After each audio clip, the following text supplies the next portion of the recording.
Our first session is on the topic Organizing for Growth, Creating More Efficient CPG Supply Chain. And it's time for us to welcome our moderator for the session, then the speakers. So let's welcome Mr. Dharmesh Srivastava, Vice President Supply Chain, Agro Tech Foods Limited, our moderator, everybody. Mr. Dharmesh. Now let's welcome our speakers for the session. Let's welcome Mr. Tapaswi PVN, Head EXIM and Commercials, Arvind Limited. Welcome, sir.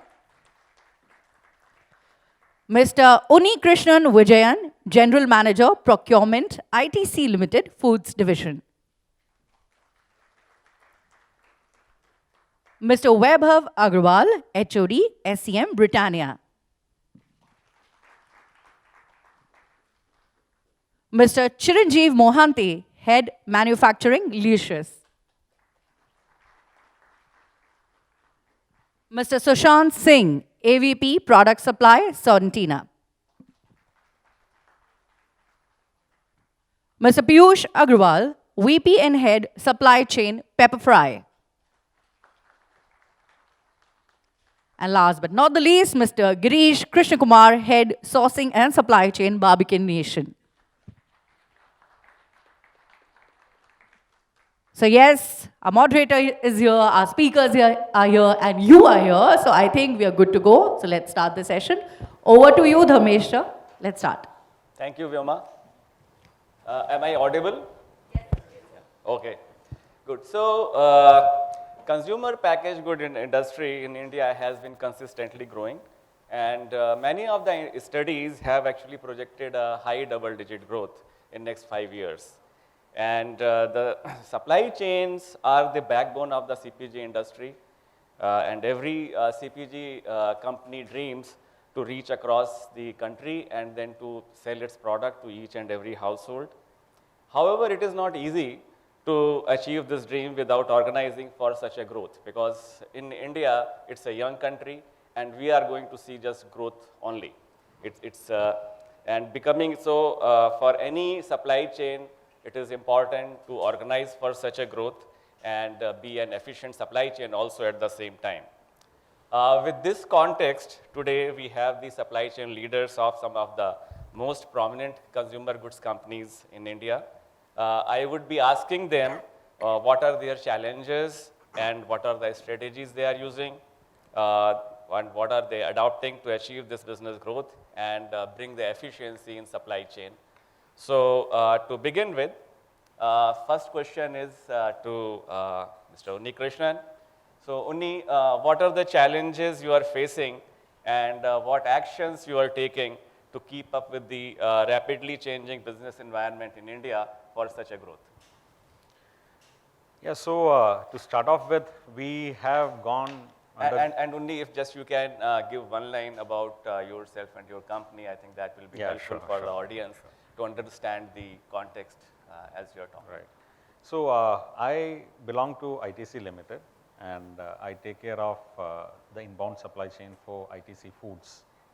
So you can expect most of my responses also much more focused on the inbound supply chain part of it. Going back to the question, yeah, all of us have experienced a lot of uncertainties of late in the past 2 years, ever since COVID has hit us, and subsequently when the Ukraine war has hit us. We had huge supply chain disruptions because of both these, and most of us have come through that phase. So it is in that context, the major challenge is uncertainty. Now, if we look at the inbound supply chain, it's uncertainty with respect to supplies, which many of us have experienced. And then inbound supply chain related, the major issue is that uncertainty with respect to the cost. So after the COVID, most of us would have experienced a huge inflation, primarily driven by the international logistics cost, and then subsequently the Ukraine war and causing inflation cost across the globe, especially if you are sourcing from the geographies of Europe. And as we have come out of that phase even, the volatility has still not gone off. If you look at commodities, some of the commodities, if I have to give you an example, edible oil had inflated by almost 100%, and then now it has settled down. Wheat had inflated. Internationally, it has inflated. In India, we didn't have that heat because we are relatively insulated from the international market. Sugar prices are going up, wheat prices are currently going up. Any other commodity, if you take it, if it is agriculture based, prices are going up because across the world there is a disruption which is being caused by the changing weather pattern. El Nino weather pattern is setting in, which causes dryness and damage to crops across the globe. So these are the challenges, and these are coming up on a regular basis, and we have been addressing it, all of us. So typically when we look at how do we address this, lot of new technology is available, and if you put to, and a lot of new types of services are also available which can address this. So if you ask me how do you look at a wheat supply chain in the subsequent months and how are you going to manage it, because most of us might be aware that the monsoons have failed and it is impacting already the first crop, which is the kharif crop. Wheat, potato, etc. being primarily a rabi crop, how it is going to pan out, we are yet to see. But we start our tracking right now, okay? Or for that matter, any commodity which we buy, commodities consist of almost 60% of the cost of my products. So we start tracking it, and we keep tracking it regularly. So track, preempt, and act is how it is being managed. Now, how do we track it? That's where earlier, maybe 20 years back, the information is not available that freely. Now information overflow is there. You have to filter out from the information the relevant part of it, analyze it, make conclusions about it. Maybe an example is there was a news of political unrest in Sudan. Yeah, that's just a news. But what does it mean to me? Means to me that Sudan, which supplies 90% of the gum arabic supplies, this is the acacia-based gum, to the world, and that's one of the major food ingredient across all food categories. In some quantity, it goes into candies, biscuits, various kinds of drinks. It's a stabilizer, cum thickener, cum many things. It means that gum arabic supplies are going to be likely to be stifled. So this intelligence has to be inculcated into the procurement team. That comes by experience, and now what we're doing is we have deployed technology. We have specific bots and crawlers which pull out such news data and provides the news as it is. And subsequently, we are planning to put up some kind of a analytical tool, a bit of artificial intelligence based analytical tool to convert such kind of news into an actionable input for us or an alert for us. Right now, the concerned buyer has to go through this news, figure out, okay, there is going to be a problem or likeliness of a problem, and immediately act on it. Similarly, we track crop across the globe. A lot of information is there on the weather, how in all the growing areas. A lot of information is available with respect to, a lot of satellite data imagery is available. We analyze this satellite data imagery. There are service providers around it. Get to know what is the status, how the crop is faring across the globe and in India. Earlier, it used to be all on-foot surveys, periodic surveys, and estimating how the crop is coming up. Now you don't have to do that. You can sit at your office, somebody does the analysis for you and gives you the report what is the likely output coming up. So week by week, you get an update on how the crop is coming up. Now what? So somebody is telling you that, okay, the crop is bad, or the crop quantum is bad, the quality is bad. And a specific crop I don't use directly, I buy it as a processed product from one of my millers. Then I ask them, okay, I know that there is a problem with the crop. We get into a contract upfront. At the season, you start purchasing. Okay, that's fine with the miller, but then he doesn't have the requisite working capital. what do you do? There are so many agencies who are ready to finance at relatively cheaper cost on a purchase guarantee from an organization like ITC, and he can take that loan against stock it up. That stock is a collateral, so the rate of interest comes down, and these are all tech enabled. So as the stock moves in, the finance provider knows that this much quantum has moved in, this is a value, and he advances the cash to the concern. So again, technology being deployed over there. So now you have the stocks into your warehouses, and you have a pretty bad season, you tide over that season because of the stocks are available. So likewise, it continues. There is a lot of challenges which is coming. There is a lot of volatility. Volatility is again being contributed by the information overflow, because a lot of speculators work in the markets, especially on the commodity markets, based on small information. Daily, if you see 2 to 3% of volatility on a commodity market, it was not there 10 years back, it was never there, but now it is there, it's a reality. And you need to always judge which direction the market is going. So we deploy various forecast tools, and based on that we take periodic calls, price as much as it is possible upfront if we know that the prices are the contract upfront. So if we know the prices are going up, and by contracting you are also ensuring supply security to your firm. So that's broadly how it happens in the inbound supply chain part. And on the outbound supply chain, if any of my co-panelists can add, that'd be great. So yeah, thanks Unni. I think that was a great insight into how the procurement is being planned, and how you are handling the challenges, global challenges which are there in the procurement, and how are you planning, and how are you deploying the technology to understand, and then after that take actions accordingly. Now coming to the manufacturing side in the digitization, the manufacturing revolution is often associated with Industry 4.0, or the fourth industrial revolution, what is called, is characterized by the integration of digital technologies and automation into manufacturing processes. The revolution is reshaping the supply chains also globally, and its impact on India's supply chain is significant. My question is to Chiranjiv, who comes from the Licious, is what are your experiences of the impact of the manufacturing revolution, which is the integration of digital technologies and automation into manufacturing processes on supply chain in India, and how can one best prepare the strategy to make supply chain more efficient? So you are from Licious, which is supplying the non-vegetarian frozen foods across the country. So what are the experience we would like to hear from you? Thank you, Dharmesh sir. A warm good morning to all of you. I'm Chiranjiv. I lead the manufacturing for Licious.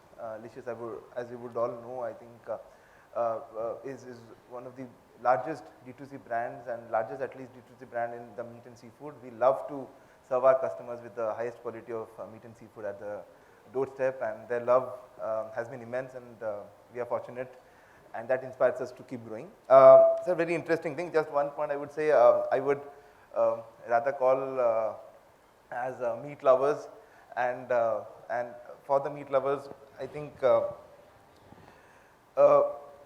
I would start with a small thing for the meat, and obviously that applies to the entire supply chain. You would all surely be ordering maybe your own fish to your doorstep, or maybe a packet of a chicken curry cut at maybe through Licious, may not be Licious, from any. You would surely evaluate the quality in your eyes, and you would make your curry and eat it. I think the consumer has evolved, and they would surely want the same quality or the same thing happens each time. The power of the brand is such that the consumer need not rethink about certain aspects of the product each time, and that is the trust on a brand. Once I get it at the home, I just cut it open, consume or cook. And I think that is where I think the role of automation and digital revolution plays a huge has a huge importance. while it always seems to be robotics, or maybe automation would mean machines, but I think automation and digital would also mean understanding the process more in detail. I think that is what is the crux. While it might be a machine for manufacturing, but for overall supply chain, this is the key. And many of us mainly associated it with cost for the first, when it means automate, either we will reduce manpower or we will make it faster. Obviously they are, but I think the role has become further bigger and it's more into core to decide or maybe take decisions based on data and not just on the hunch, and that has become more and more important. And hence I started with that saying ki consistency is one of the major levers that is required for today manufacturing and across supply chain, and that can come through digital integration only. Second would be predictability. I think consistency would also come if you can detect the defect early. If you can detect, then only you can either revoke that or maybe take hard stop there itself, rather than putting pressure on the entire supply chain later, ki what do we do? And that is very core. I am sure we all would have associated ourselves with some of the other such kind of issues in our day-to-day lives. And I think there also this plays an immense role. And obviously it's a faster process, it's a safer process. Many a times automation helps you a safer process, and productivity for sure. Now, when we think of how do we apply, one of the bigger challenges today, I would say, is creating a proof of concept, and when you try to implement that, it comes with huge cost of implementation, because when you try to automate a process or when you want to integrate, obviously it comes with a huge cost, and that is where many companies may or may not adopt to such kind of technologies. I would want to break down a little bit more for all of us. I think yes, that's a challenge for today, and is it a solve immediately? May not be. But can we strategically attempt in a different way? So I would just put in certain pointers for all of us maybe to rethink. One of the things to start even for a digital strategy is to understand what does control your output. I think having a strong input and output correlation is the first step. Many times we want to borrow a technology and put it. I don't think that's the best way to do. Rather, trying to understand what inputs actually impact your output is a very good start point. So for one output, I think there would be, suppose 10 inputs that actually control, and out of the 10, maybe you are able to measure 3 or 4 today. Now, are there ways to first measure all those inputs? So if you are able to measure manually, obviously there is a way to obviously digitalize that or maybe automate that. That I think should be the first step to understand more in detail, and the moment you do that, the business case comes in, because you know that the inputs are there, and hence these inputs will impact output, and you can well calibrate or maybe well project the business case for the next step. Second, I would say is many times I have seen in my past getting stuck at this point, and I'm sure we should work on this, is there a hardware to do what we want to do? One of the examples would be today, when we obviously Licious, when it started journey, day one we had to be very strong in the cold chain, and cold chain is the crux, right, to ensure freshness delivered to your doorstep, and cold chain starts from the source till the end. So initially maybe monitoring temperature was the first input. Yeah, we should monitor the temperature.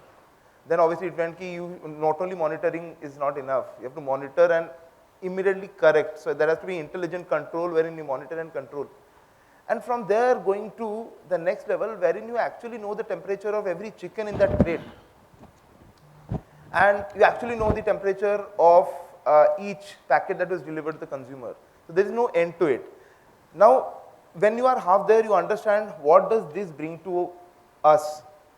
Another example I would say, the consumers might today want end-to-end traceability. When they would want to know कि ये मैंने मच्छी खाई, ये कौन से कोस से कहाँ से उठाया था, and slowly that would take from there. So I think understanding that is the first step, but also understanding then what is the hardware required. So for maybe an intelligent control over AC is one level of hardware, but wanting to understand the temperature of each chicken in a crate is the next level of hardware. And sometimes the hardware has to be co-created with the partner so that we are able to apply that.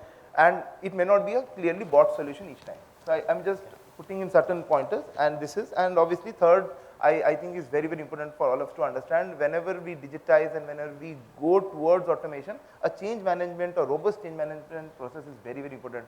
You are maybe doing a manual process to automated or the digital process, you start getting inputs. What do you do about those inputs? Are we understanding what's the level of escalation of those inputs?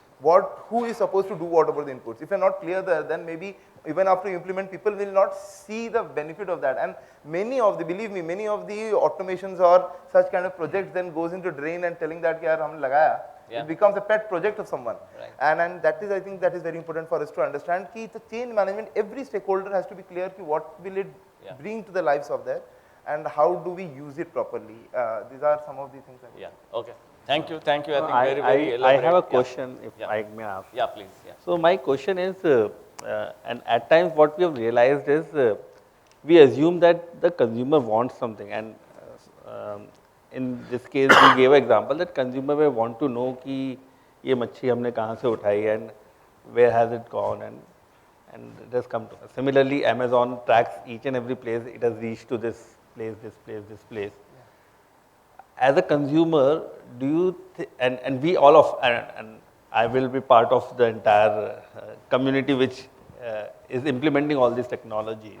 But do you think we, as a consumer, we really want to know this much? And if there is a real need, until unless I am getting my services on time and it is in a good quality that I am getting, do I really want to know कि कहाँ से आया, क्या आया, क्यों आया, and किस time पे कहाँ पहुँच गया? Or are we over investing as a company? Because at the end of the day, we have to justify the ROIs. So are we really investing? And what's your take on this? And if anybody else can answer this, because this is a question I keep on asking myself all this time. That visibility, we are spending so much money on visibility. Yeah. But what is the benefit we are getting out of visibility? We are tracking each and every vehicle, where has it reached? Every half an hour we get a ping that vehicle has reached. Yeah. But is there someone in the organization who is actually tracking where it reached? Or else, or we just need that data, somehow that data comes to us, and then we analyze that data, take some calls on an overall basis and do something about it. But do we want to track each and every vehicle every half an hour?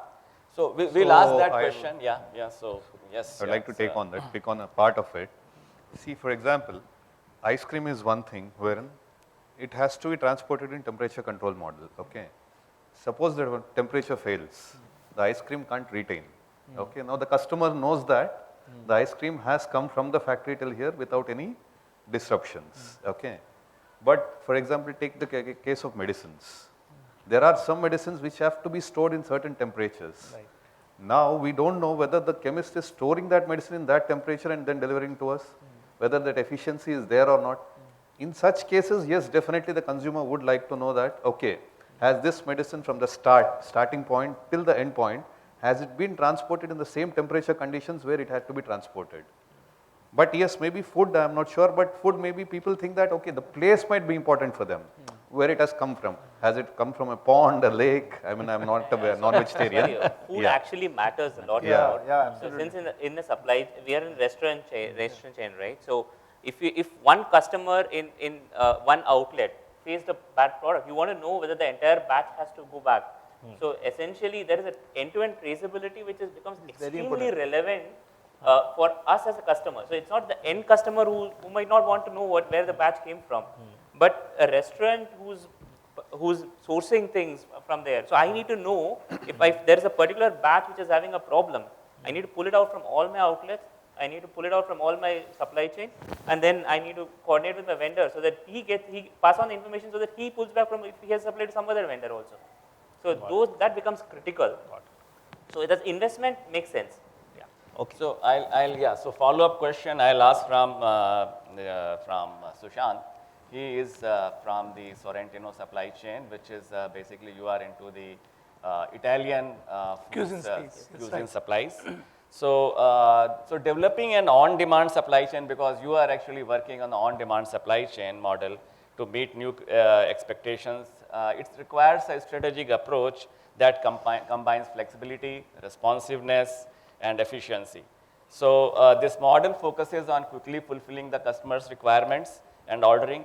So how do you, manage this challenge, and how are you, then handling these kind of challenges and getting ready for the future growth? So the world and the business environment changes rapidly these days.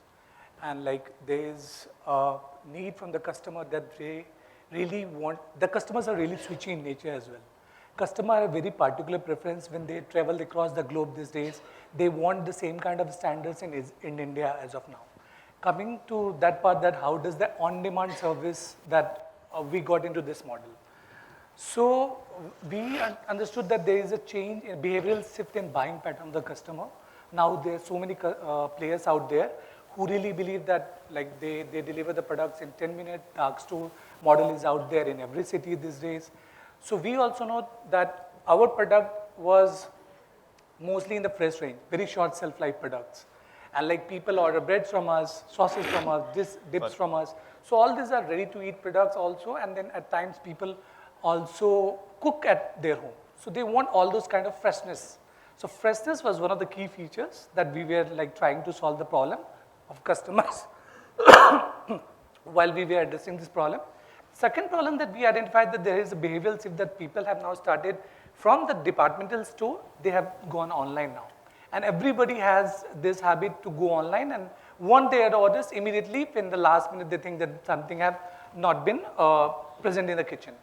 So while we were addressing this problem, we are just to mention, we are a fairly very young startup. Almost, we started our journey in 2021. And then we were at 0 stage. However, I come from the background of supply chain, where I have delivered cold chain products as well, where the temperature sensitivity is really important, because any product, any kind of temperature abuse will ensure that the product is either puffed or the quality is not ensured. So I had to, once we were designing this model for our company, what were the prominent features that we were looking at? We wanted that the customer needs to know where the product is actually. Once the order is placed, customer really wants to know in how much of time the order is getting delivered to the customer. Might be there are so many products, like so many companies out there, they commit same day, they confirm that they will be doing same day delivery, and might be next day delivery as well. But a lot of things goes in the background. Once, as soon as the customer starts placing the order, so there are so many tech-enabled platform as well, who ensure that order which lands on your web page, it is redirected to the kitchen. And at times what happens that we also take orders which are not already made in the kitchen, as on the demand basis, it is received in the kitchen, and the kitchen staff starts making that order and curating as per the demand of the customer. So when we were addressing all these problems, that on a real-time basis, we have to update the customer on the customer journey, where the product is, trying to curate the right kind of product for them. So we had designed a kitchen where we can make all this stuff first. That is one. We had to bring the technology, because everything now is based, like all this transformation is happening, or it is fueled by the digital technology. So that two things we have to adapt to. Any kind of manual activity that will give you a traction till some point, but there needs to be a platform which will help you to grow. Obviously, these are the two problem statements that we were solving. However, that there are so many partners, we do not have our own fleet as well. We cannot be having the own fleet to service to the customers.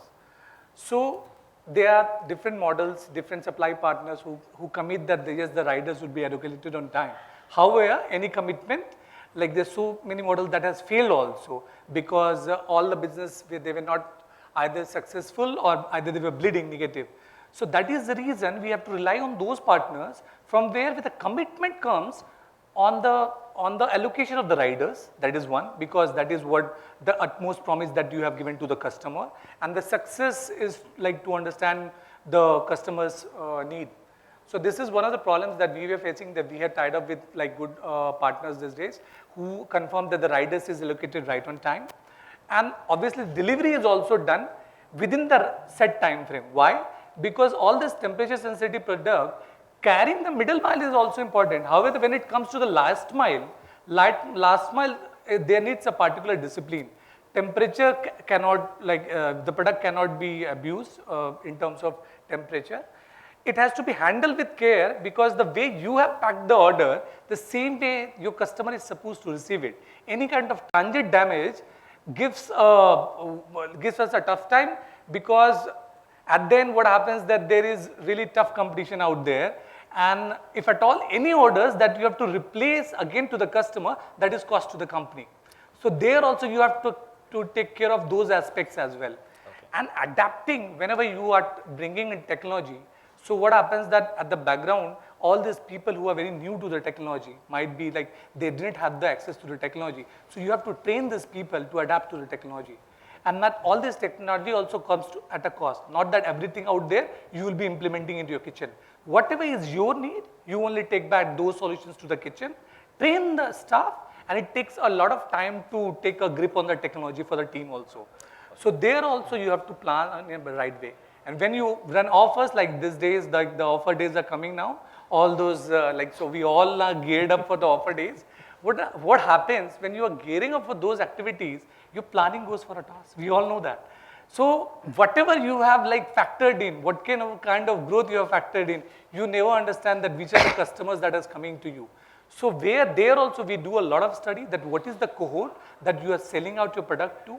You understand if at all there is a repeat that is going to come from the customers or not, and accordingly plan that you will be maintaining that kind of right inventory in the kitchen, so at least you don't go out of stock. If at all you go out of stock, customers really don't want those kind of experience also, and the brand reputation also goes for the toss. So it should be a very much a synchronized game we play at the back end to ensure that the customers get the right kind of service. Okay, thanks. I think we talked about the technology in helping us in the growth. Now I'll come to another important aspect, which is the people. And empowering the human element and improving team dynamics is crucial for achieving a more productive end-to-end supply chain. While technology and automation play a significant role, it's the people within your organization who ultimately ensure the success. So I'll ask Tapaswi. Tapaswi is from Arvind Bills, and then you are into the fabric division.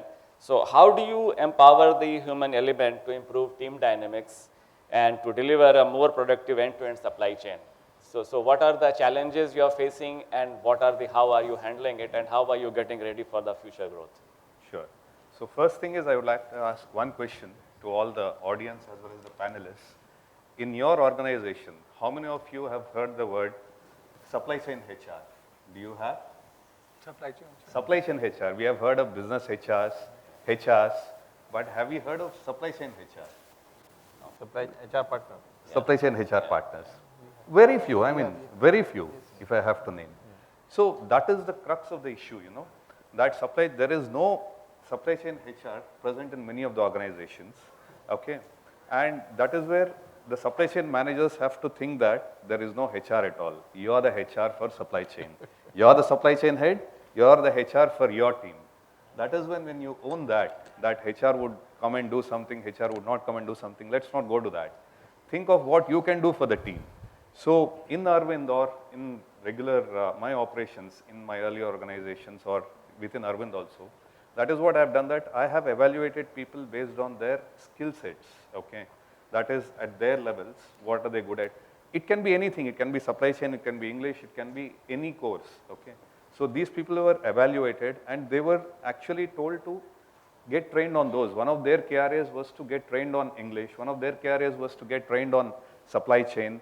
Now the best part is that you have Udemy, you have so many Simply Learn, all these courses have come up, which can, you don't have to look up onto the organization to train these people. You can tell them to get trained online and they get trained online and they are ready for it. That is one part of which I am driving.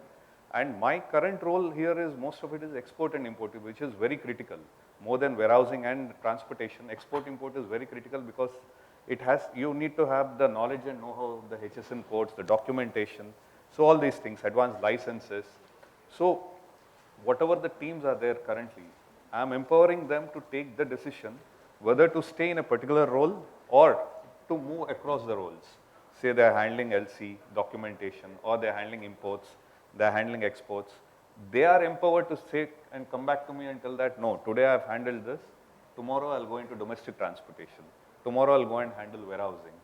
So I am giving them scope to fail also, because failures are the stepping stones for success. So once they take an operations, they take the challenge, and then they, in case they fail, they succeed, that's well and good. But in case they fail also, they learn, and then the next time they'll be more successful. So that is how I'm training these people and empowering them. Okay, great, great. So I'll touch upon the next point, which is on the innovation. And many a times we have seen the large established companies, they face a problem of innovation, because when the disruptive companies come, small companies, startups come, they can bring actually a disruptive technology or disruptive way of working, and the established companies face a lot of problem. So in a big established companies, often it's a problem of, how do you innovate? And because there is a system which is already working, and there is a kind of, inertia. So how do you break that? So I think this question is from Girish. How do large established companies foster the kind of innovation culture in supply chain that will allow them to rival the disruptive startups? Thank you, Dharmesh. I think, so I head Barbeque Nation sourcing and supply chain. It's not just Barbeque Nation hotels, it's also Toscano, different brands put together, the footprint of more than 200 outlets pan-India. So with that scale, one of the problems which Chiranjiv also talked about is, how do I have the same experience, whether I have food in Mumbai or in Siliguri or in Jhansi, Barbeque Nation, how do you have the same part? So which essentially means I have a workforce of 10,000 people across culinary, so culinary who are all the creative people in the kitchen. Then you have your supply chain, back-end teams which are more process driven. And then luckily for us, when you're a larger organization, you also have innovation partners for you, like your 3PL suppliers, so your logistic partners, all those innovations which happens for them extends to us. And then there are guys like manufacturing innovations which are happening. So the entire ecosystem is going through multiple changes overall. So as a large organization, you are open and exposed to these innovations which are coming from multiple challenges, and then you adapt it to your own specific set of requirements. So when I say innovation, we look at it two elements. So one is necessity based. So necessity based, I'll give a simple example. You might love the mutton Rogan Josh which you will have in Barbeque Nation, the non-veg lovers, or for veg lovers the dal makhni. So how do I make the same dal makhni and mutton Rogan Josh immaterial of where it's available? So that's a problem statement, that's a necessity for us. So then you have your culinary teams working, so and then they say, hey, how about we create a standard recipe, and then that standard recipe gets across multiple locations. Then they throw the problem at supply chain, saying that, hey boss, we have cracked this product, now we have made it into a, made a proper dish in the back end, so now which can get distributed. Now they give it to supply chain.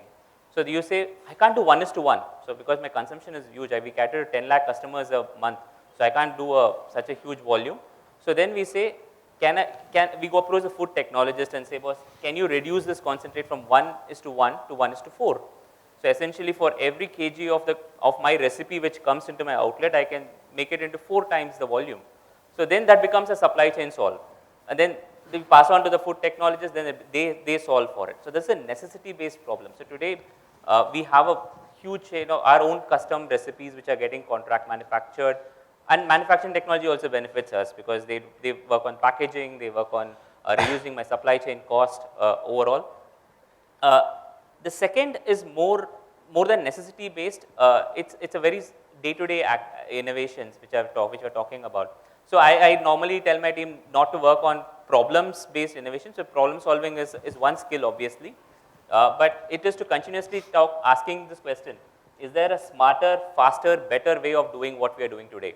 And out of which we find so many innovations which come into our day-to-day one, whether it is with respect to planning, whether it is with respect to creating replenishment systems. So you make a guy do Excel work 30 days a day to do the same work kind of activity, and if you find a smart guy, he will do a macro or he'll do develop it into a system or write some R codes and then you have a tool which you can use replicate pan India. So that becomes a keystone of innovation. So one, the larger network. So for large organizations, your entire network becomes your innovation partner, so co-creation partner, and the human element of it.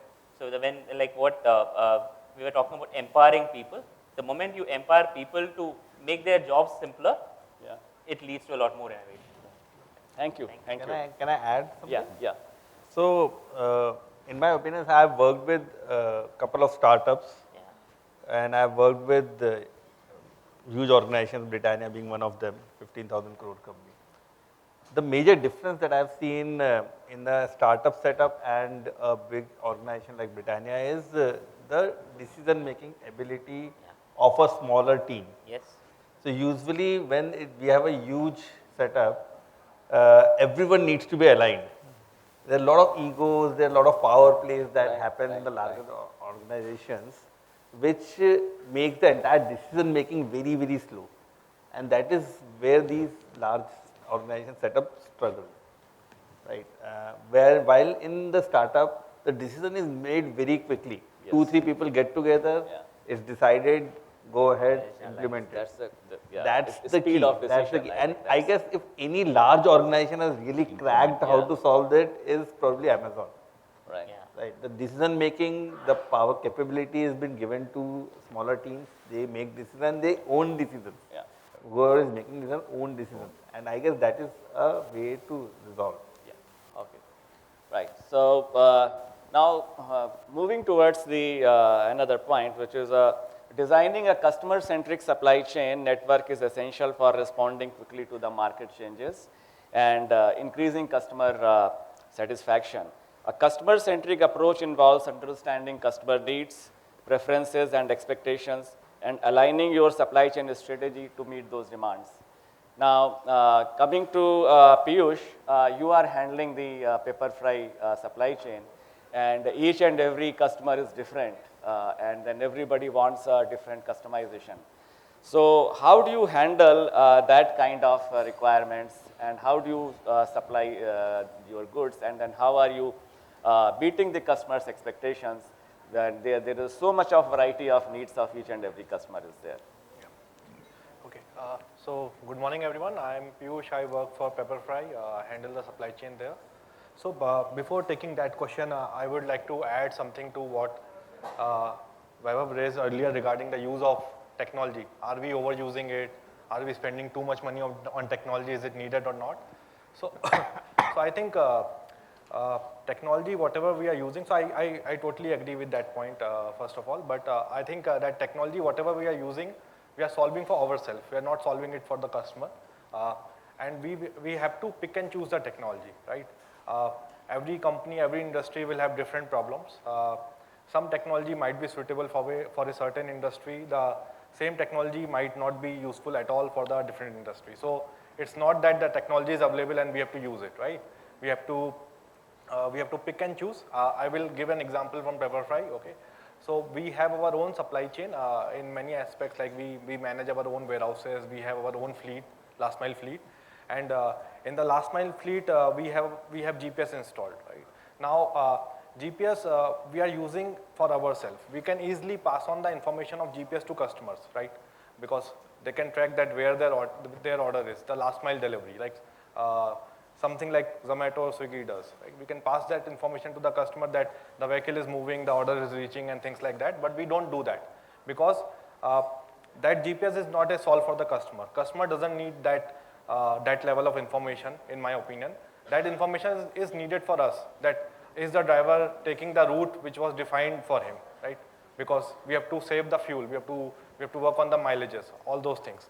So that GPS is installed and the cost is justified by the mileage savings and things like that. But if we think that we have GPS installed, let's pass this information to the customer. So we have to think through that customer requires it, maybe he will start calling the driver, right?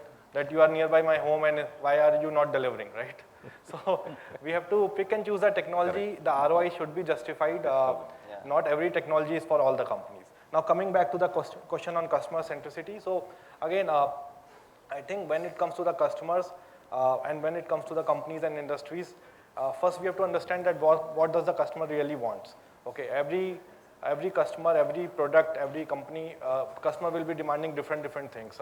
For a company like quick commerce, customer wants 10-minute delivery, but for a company like Pepperfry, customer will not want 10-minute delivery, right? So customer requirements are different for different companies. We have to understand that, and we have to build our supply chain around that.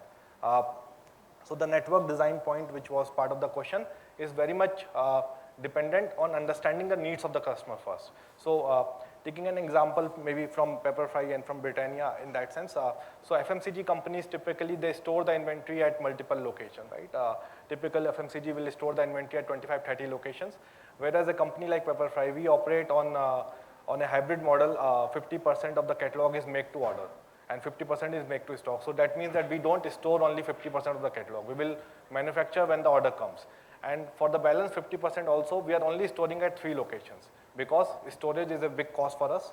We don't want to spend that much money because ultimately the cost will be passed to the customers, which we understand customer will not want to pay additional because you have more inventory, and customer doesn't want the delivery in 1 day, 2 day maybe, right?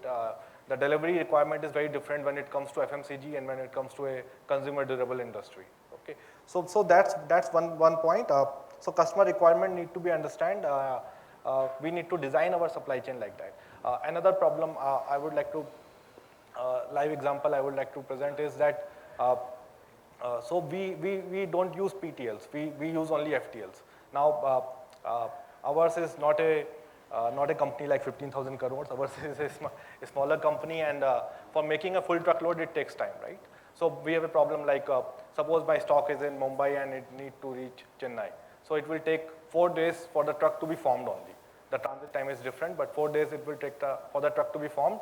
And similar from Bangalore to Chennai also, it will take 4 days for the truck to be formed. We have to form a 32-feet truck to dispatch it. We don't use PTL. Now, how do we solve for it? First of all, we have taken that decision that we will not do PTL, because what will happen if we do PTL, our items are fragile. They will break, and customer wants the item in the right condition, right? So that's the customer requirement. Now, 3 to 4 days of impact, is customer ready to accept? Maybe yes, maybe no. So we have to solve for it. So what do we do in that situation? We cannot dispatch 25% of the truck. We have to dispatch 100%, and we have to make a FTL. So the solve is that our Mumbai to Bangalore vehicle goes daily, right? So we are sending the Chennai stock in the same vehicle. The Bangalore is kind of a transshipment point. The vehicles get unloaded at Bangalore for the Bangalore stock. The Chennai stock is still in the vehicle. The Bangalore also loads the stock in the same vehicle for Chennai, and then the vehicle is going to Chennai from there, the same vehicle. So your Mumbai to Chennai becomes 1 day, and your Bangalore to Chennai also becomes 1 day. Okay, so that's a solve. That's an innovative solve in a way. But understanding the customer needs, that if I start sending PTLs, if I have to deliver everything in 2-3 days, okay, but my product might be broken. So the customer might not want that, right? Customer wants the right product. There should not be even a scratch on the furniture. Right? So that's something. Another example from the industry is that when it comes to a thing like furniture, so the reverse logistics is very important. Customer wants that the product need to be picked up very quickly, right? He doesn't want, if he is returning the product, he doesn't want that the product will be picked after 15 days or 10 days, that kind of period, because it's a bulky product, right? It's taking the space. So the last mile fleet, we have our own last mile fleet, and that's also understanding the customer needs. That since we have our own last mile fleet, we can manage that very easily. We can pick up the product very easily. Whereas if we are dependent on the third party for picking up the product, the customer might have to wait for 5-10 days for a bulky product to be picked up. So understanding the customer needs for your particular company and industry, and then designing your supply chain around that is something, I guess, very important. It's the same customer, but the needs are different for different industries and companies. Thank I you. would like Thank to you. add on to that. So as he mentioned that he has loads from Maharashtra or elsewhere to Bangalore and Chennai. So in the same way we have from Ahmedabad to Chennai, we ship on part loads. I think these are the forums. This is where, when the supply chain professionals meet, this is where we have to come together and see that how can we combine these loads. Say for example, you have shipments from Ahmedabad to Chennai or Ahmedabad to Bangalore. We have shipments. So this is what is a blockchain. Blockchain is not, supply chain financing. But this is a blockchain of supply chain wherein the organizations get together, the professionals get together and decide how to integrate their loads and, make it a full truckload, or how to integrate their operations, get day-to-day activities together. This is what we have to do. Thank you. Lastly, just one point, which is on the environment, because the supply chain is important. We talked about the forward supply chain, but we are responsible for the environment, and the reverse supply chain is a very important factor in managing the efficient supply chain. EPR, that is something which is extended producer's responsibility, which has been made compulsory by the law. So I'll be asking this question to Vaibhav, that supply chain plays a major role, and how are you ensuring that an efficient and responsible reverse supply chain is done? And Britannia is a major company, which is actually everywhere it is products are available. So how do you ensure that we are following those guidelines? Okay, interesting question. Thanks for asking that question. So, hi everyone, my name is Vaibhav Agrawal and represent Britannia. For those who don't know Britannia, we make delicious biscuits and dairy products. So, you should definitely go ahead and try. So in Britannia, we take EPR very seriously. So our first take, when this was implemented, our first take was how to get all the plastics which is used in our packaging or anywhere else, how to take it back and ensure that we become plastic zero. So we tied up with certain agencies, which all the other FMCG companies at that point of time did. We also tied up with them, and we started taking that plastic waste back and then disposing it off more carefully, so that environment is not hurt. But post that, our entire focus then shifted to reducing the use of plastics in packaging itself. So if you see, previously there were trays, plastic trays that were put inside the package in which all the biscuits were placed. Nowadays you'll see that the trays are not there at all, right? And this is because we want to reduce plastic. The packaging itself is changing, and I guess Unni was part of that project. So he would be able to give you more insights. But that's the way we are kind of changing. In bread, we are working with a company called Brambles Packaging, in which they have come up. So we don't want to use plastics to pack our bread. It's a recyclable material that we want to use. It is made of bamboo. So we want to use that to package our bread. Not only it is helping us become plastics free, but also the shelf of bread will also increase by certain percentage if we use that kind of material. And it is not very expensive. If the kind of volumes that we do, I don't think it would be cost neutral in my opinion. The trials are still going on, but if it happens, it would be cost neutral only. So if we look at overall, environment is getting benefit, shelf life is increasing, and cost is not there. So why don't we all explore these kind of technologies? Now what I realize is that the acceptance, who will start first, is the question that nobody is ready to answer. Because the person who starts first, with initially till the time the industry accepts, he would have to pay a premium to it. And nobody is ready to pay that. And that's where we are probably stuck. And the companies like Britannia, company like Parle, Unilever, P&G, Colgate, Palmolive, so these companies will have to start. ITC, these companies will have to start, because we are the ones who drive the industry. And that's what probably Britannia as a company is doing the same. And we'll continue doing the same. And that's where I think that's not my take on. Thank you. I think I know the clock is ticking, and MC was also, then drilling. So thank you very much, the panelists. And we tried to touch upon such a huge subject, right from the procurement till the reverse supply chain. But 1 hour is not good enough for such actually, the important subject. So So, but yes, we tried to touch upon, and I'm sure the audience would have taken something from here, from this discussion. I don't know whether there is a time for the question answer or not, but yes. We are almost done, sir. We don't have much time. But yes, after this, we're going to be having a break. So our speakers will be there in the tea lounge. So you can just catch hold of them and ask them if you have any questions. I'm sure there will be a lot of questions because the session was really interesting. I would want you all to give a big, big round of applause to all our speakers and our moderator, Mr. Dharmesh. Thank you very much. And now, I would request our moderator, Dharmesh sir, to present the token of thanks to all our speakers, please, for this wonderful session. Can we have the token of thanks?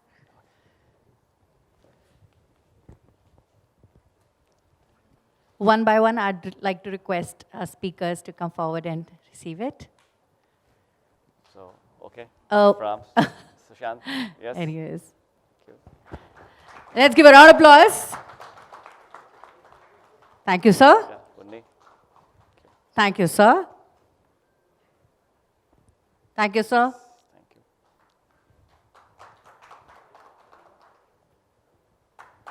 What's making you not clapping? Thank you, sir. Sir, kindly be on stage. We'll have a group photo. Vaibhav, thank you. Thank you very much, sir.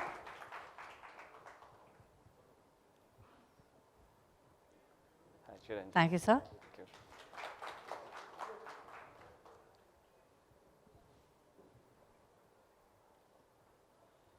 Girish. Thank you. Thank you. And sir, as you're receiving it, I would like you to present it to our moderator. Okay. Thank you, sir. Thank you. Thank you. Thank you. So let's come together for